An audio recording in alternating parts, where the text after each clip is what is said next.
Yo, what's good? Man, how everybody doing today, man? Man, what's going on with y'all? This your boy, NATO. Man, man, I came to talk to y'all today about, man, the time I got fired from FedEx, hired back. I got hired back at FedEx, with FedEx not even knowing, and then something tragic happened. Man, I know y'all probably looking at the thumbnail like, yo, what's going on? Man, it was March 11th, 2014 when the wreck happened, but I'm gonna go back before then and tell you what happened leading up to the wreck. So I'll give you straight facts. See, man, what happened was I wind up getting fired. Man, I got fired because man, we was around peak season, and man, you know how peak season is, man, and man, we were running, and you know, we had just hired a couple new drivers, and they wanted to, the new drivers to learn the route. So we were going on, going along with the new drivers to teach them the route. And what actually wound up happening was, I had a driver, man.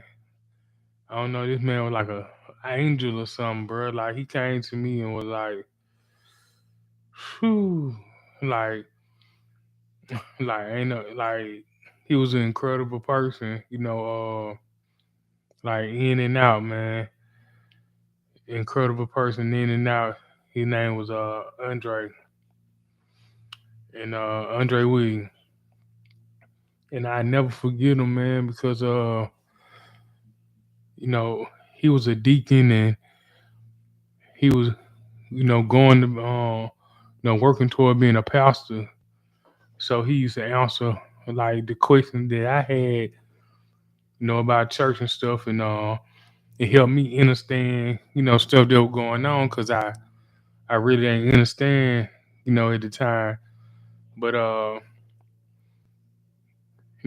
he used to see how I ran the route. Man, we used to run it. Man, 100%. We gone. Then it was his time to learn the route, and we'll get to a certain particular spot, and he'd be like, "Man, Nate, man, come on, hop in this seat, man. Go on, drive. Uh, man, go on, finish this route up so we can go home." I bet. So one particular day, you don't even supposed to be doing that. Whoever logged into the scanner, they're supposed to be driving. They who the insurance on, everything.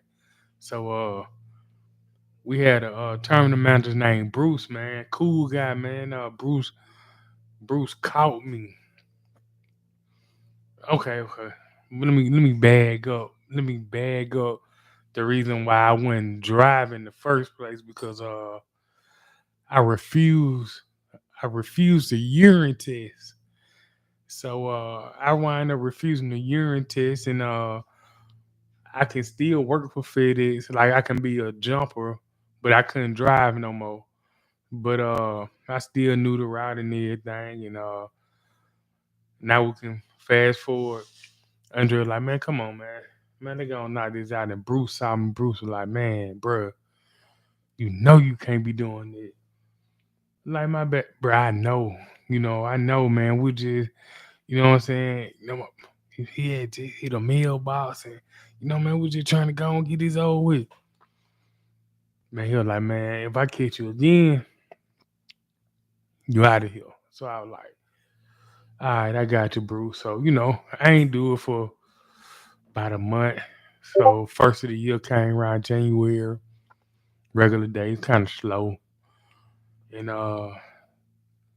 we was out on the route delivering packages, and Andre was like, man, let's go on knock this out, bro. Man, I hopped in the seat, balling. Man, we balling. Man, we knocking the ride out. We get back. Bruce was like, "Nate, Hey man, come down here. Let me holler at you. Hey, come on down here. Let me holler at you in the off. I'm like, oh, man, what hell? Nah, dawg. Why you want to talk to me in the off? So when I get to the office, Bruce was like, Nate, man, you a good one, man. Like, you a good one, bro.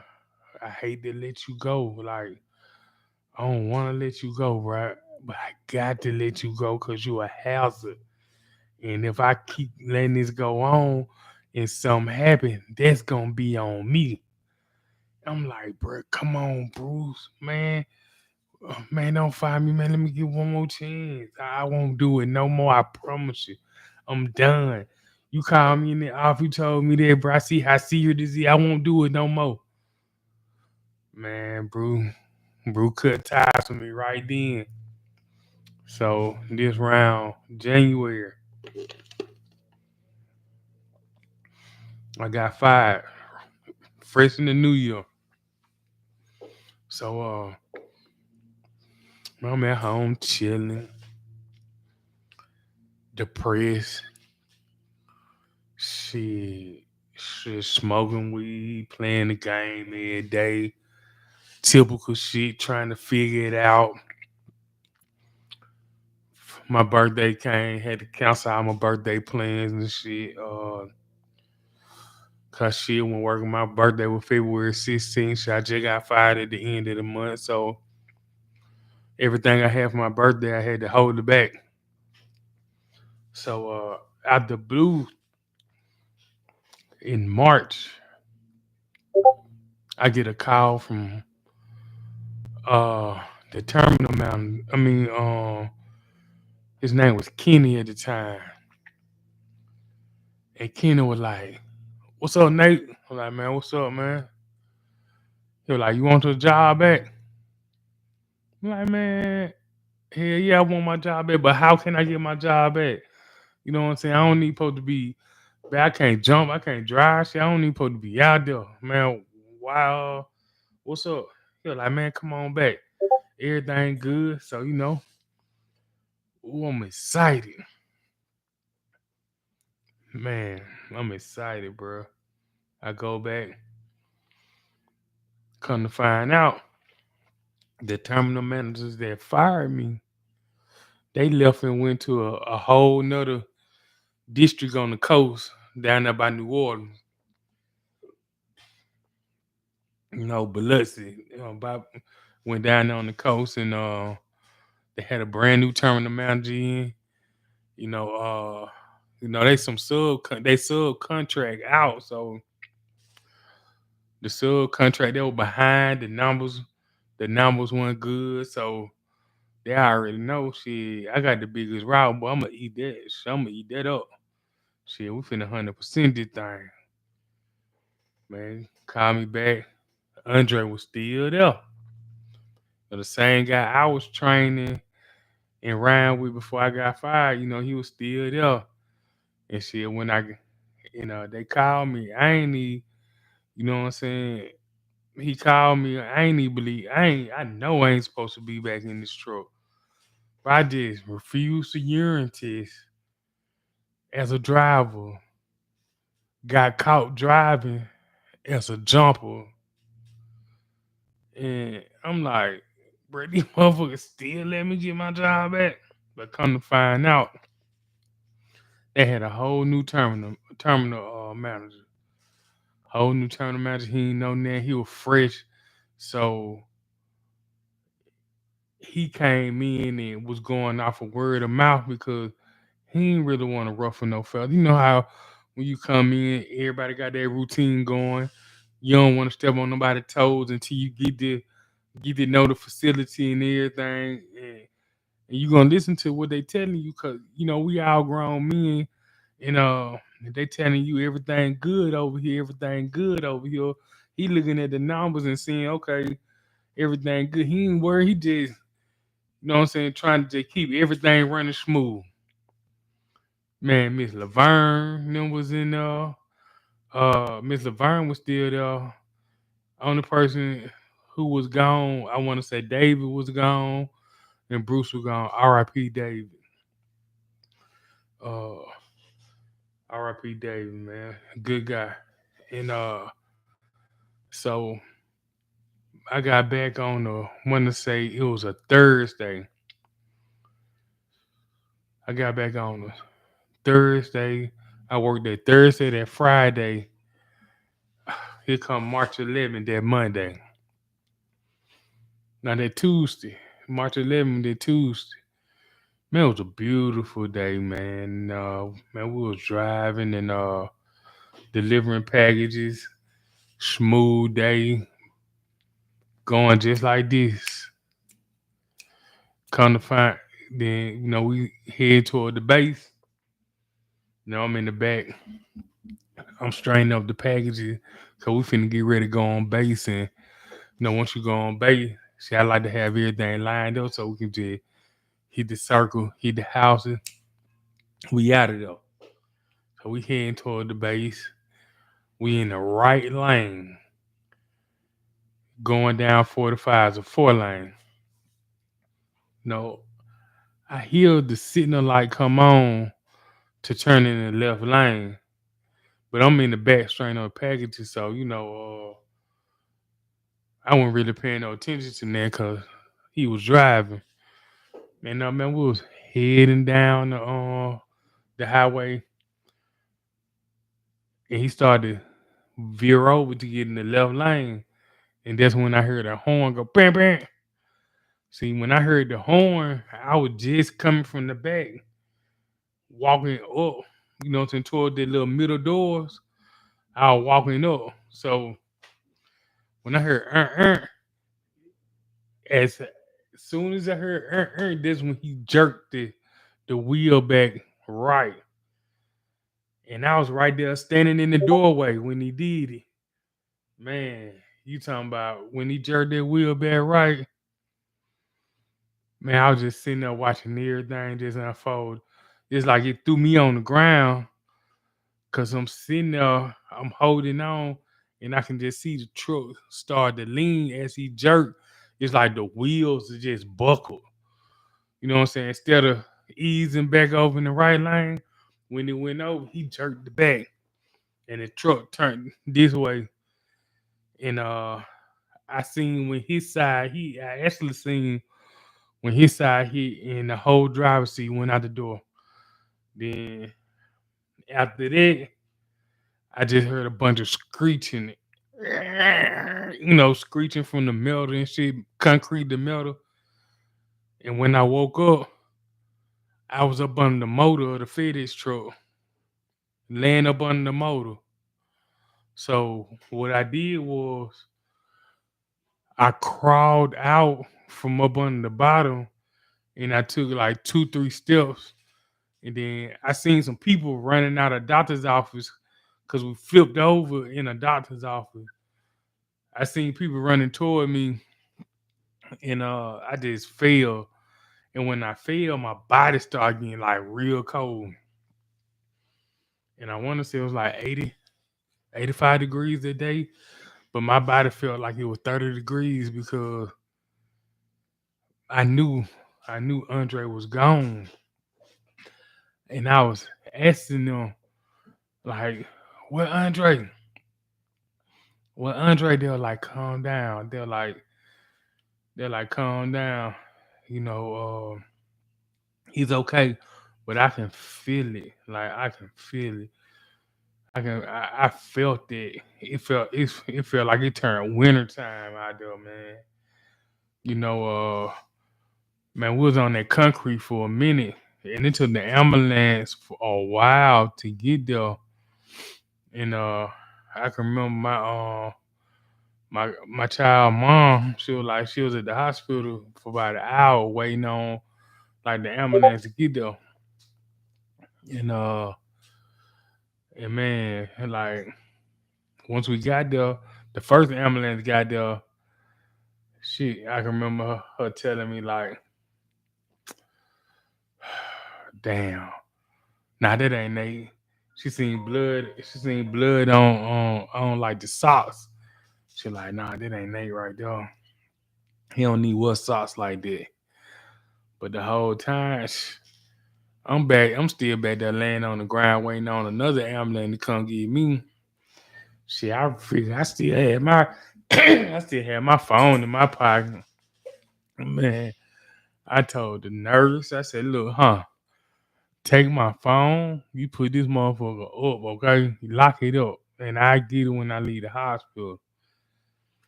Man, we got to the hospital. Everybody at the hospital. When I say everybody, I mean everybody at the hospital, man. Uh, at the hospital, my family, man, you got side chicks, uh, main chicks all over the place. People come from out of town, and I'm like, because everybody thought I was dead, because that what the whole story was on Facebook. But they thought I was gone.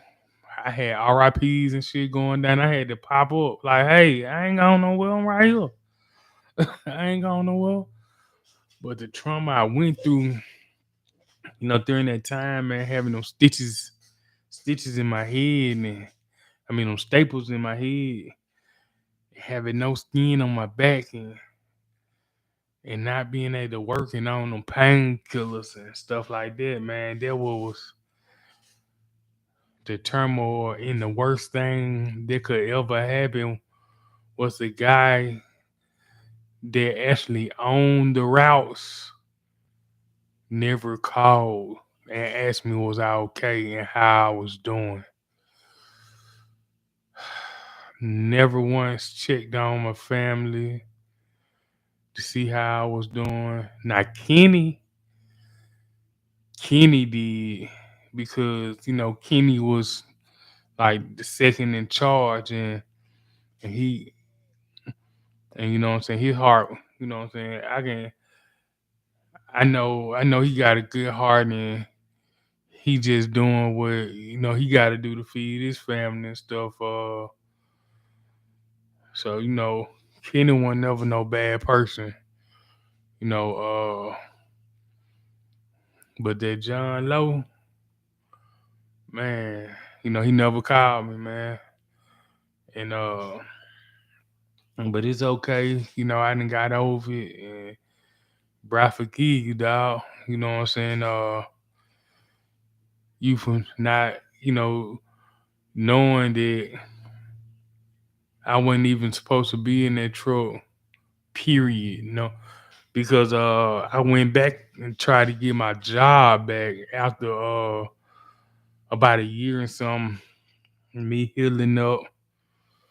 I'm out of work for a minute, man, depressed, uh struggling at the time. So I'm like, bro, I can't be sitting down like this, bro. I gotta make some shit shake. So I'm like, okay, if I'm on, if I'm on workman's comp, bro, I got to be able to go out here and get my job back, because I wasn't driving.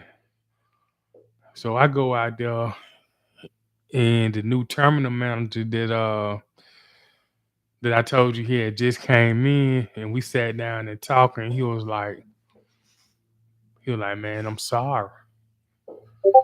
He said, but you don't even supposed to be on this premises. You don't even supposed to be in the gates. And if I knew better then, man, you wouldn't have never been in that truck. Cause you ain't even supposed to be there. You ain't even supposed to be in that accident. He said, I thought everything was a go. They told me everything was good. He said, but it was my fault that I didn't go double check. But he was new at the time. Probably wasn't even a weekend. Man, he was new at the time, and he didn't even check and see was I eligible to be there, and I wasn't. But the whole thing that got me, man, they don't know the trauma, the turmoil, the pain, the suffering. Like, the struggles with PTSD like that I'm living with today. And I got a lawyer to try to fight everything. I haven't heard anything. I haven't received not one dime, not one red cent for, and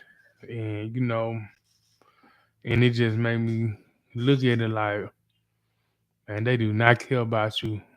They don't. Like, they don't care about your life. They don't care about your family.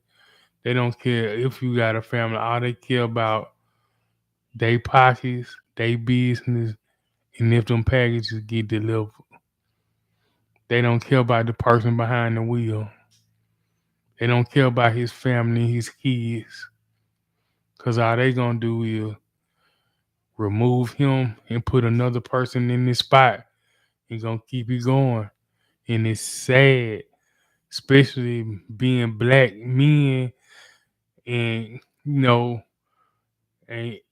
and in the person that I'm speaking about, he got a reputation around him because he was a pretty big superstar at Mississippi State, and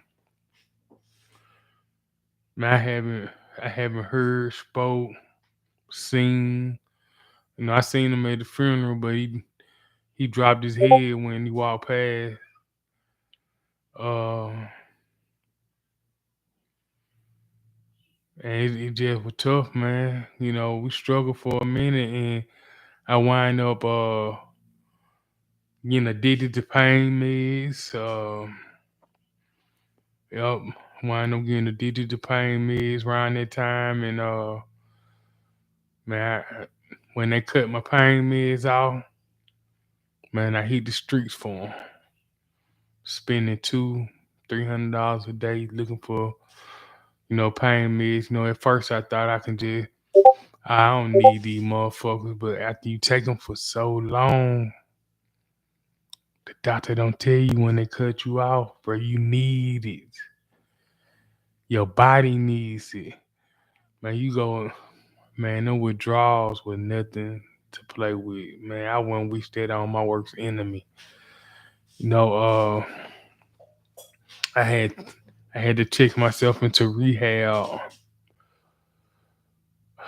to get off painkillers, and man, that's the best thing I ever did in my life. Uh, it changed my life, man. Either that or I probably would have been dead now on painkillers because I used to pop so many a day. But that wreck changed my life, and some days when I go to sleep, I still feel the concrete and the hotness, and when I hit my head, and it feels so real, cause it was real. But even in my dream, man, it feel like it's still happening sometimes. And it's hard, man. I was depressed. You know, I thought about shit killing myself, man. At one time, man, man, you get to the point where when you're out of money, you can't get no painkillers, can't get what you need. You feel like you want to take yourself out. You don't want to turn to your family because they don't, what I'm saying? They already don't really just know you like that. They know of you. They don't know you. You know, cause you stay to yourself. I ain't really have nobody I could just go talk to about my situation and get clarity or even just to vent. I had to hold everything in because I couldn't talk to nobody, especially in my family. Like, they'll talk about you like a dog behind your back, but smiling your face. I Yeah, I can't even talk to my mama. Like, that's the sad thing. Yup, that's the sad thing, bro. I couldn't even talk to my mom about what I was going through. My mama just found out probably like 4 months ago, you know what I'm saying, that I was on Suboxones. You know what I'm saying? And she really never asked like why. I just, you know what I'm saying, told that some lead to that, and like that what it is. Like I used to go, man, I've been through it, man, the stress and the then what I was going through in my situation and stuff, man, ain't making no better. But things can change though. You know, I look at back then and realize that they really changed me for the better. It made me look at life a whole different way. And a lot of people say they if they had a chance to go back and change, yeah, I probably would change the route I took, but I wouldn't change what happened because everything that happened to me, it made me who I am today. And the reason why I go so hard to to to get what I got and to do what I'm doing, man, I go hard. Like I'm going to leave a legacy for my kids, and I'm going to show them that with the grind and with you stay on your grind and you hustle and you do what you got to do, man, you can have what you want. And they one thing they gonna know, man, my dad ain't never give up, never give up, man. And hey, man, I hope this here, reach out to a lot of people because I know that there are people that had rigs that work for FedEx and in the same boat that I am. Uh, a lot of them not here to tell their stories, but the ones who here to tell the story, man. If I can meet y'all and talk to y'all, man, that'll be dope. Because I know it's a lot of people still coping with a lot of things that happen to them in life, and to be able to work for FedEx, even though FedEx subcontract, FedEx no, you had to go through FedEx process to get in, and for the company FedEx not to know that I didn't supposed to be there, and we had that wreck. My partner died. I survived, and it changed my life, man. It changed my life forever. So yeah, man, I'm about to get out here for a little minute, man. I appreciate y'all for stopping through.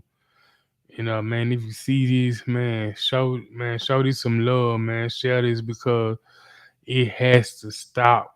Like these big companies and stuff, man, they have to, man, they can't do this to hard working people and just lead them to fend for themselves. I don't even know what's going on. I can't get in contact since COVID here. I can't get in contact with my lawyer.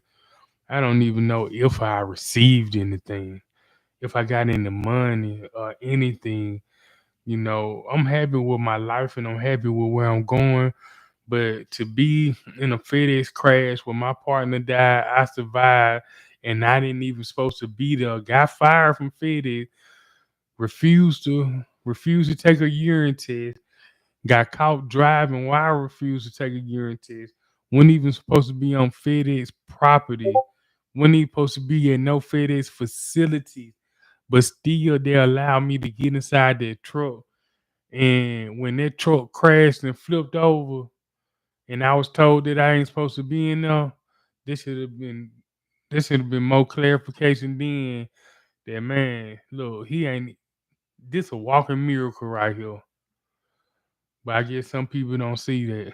You know, I mean, it's sad, man. I still got scars. I still get depressed. I'm still fighting with PTSD. Man, every day is a battle.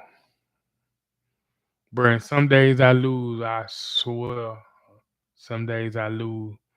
But a lot of days I win just because in my mind, when you get up, when you get a chance, thank God for waking you up the next day because you get a chance to right yesterday's wrongs. So I just keep that in mind and keep going. You know, I know something gonna happen. I just don't know when. I just wanted to tell my story, what I've been through, how I'm feeling, and just saying, man, it ain't right. You know, I hope this reaches a lot of people. And man, I love y'all. Man, I'm out, man. Appreciate you. Your boy NATO 100. Man, follow me your boy NATO 100 Gaming on Facebook and on all platforms. There's YABOUINATO 100. Man, fuck with me. Love you. I'm out of here.